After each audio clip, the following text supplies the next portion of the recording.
Even before the flood came around, the community was pretty intensely aware of the importance of managing our energy costs. And the flood is sort of an opportunity to, if you're already going into a building to redo some things that were damaged by the flood, it makes sense to, do it better than it was before. A lot of the public buildings in Galena were built as part of the Air Force infrastructure, and a lot of these buildings were built in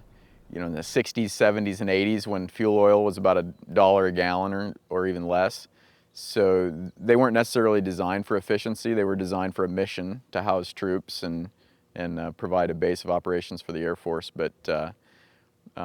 they're older and they're still structurally sound, they just need to be retrofitted to be made more efficient.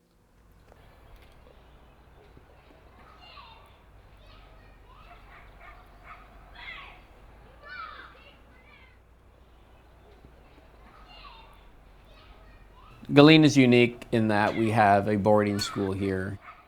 that's not typical for a rural Alaskan community. We have 200 kids going to school here from all over the state, and if we have to spend a significant portion of our budget on heating buildings, then that's dollars taken away from educating our kids and offering them opportunities. And it makes so much more sense to be able to free up those dollars and steer them towards educational opportunities.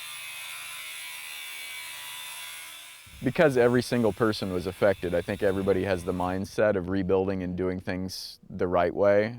both by elevating and getting things up higher, but also, everybody pays their energy bills, and heating oil is around $6 a gallon, and people, that are thinking about the future realize there's an opportunity now to do it so that you're using less energy down the road. It's a really positive thing to be a part of, to not just be putting your community back together, but making it better and stronger than ever, because, we ought to recognize that it's our kids that are going to be living here in the future, and what do we want it to look like for them? We want it to be as easy for them to live here and raise their families as possible.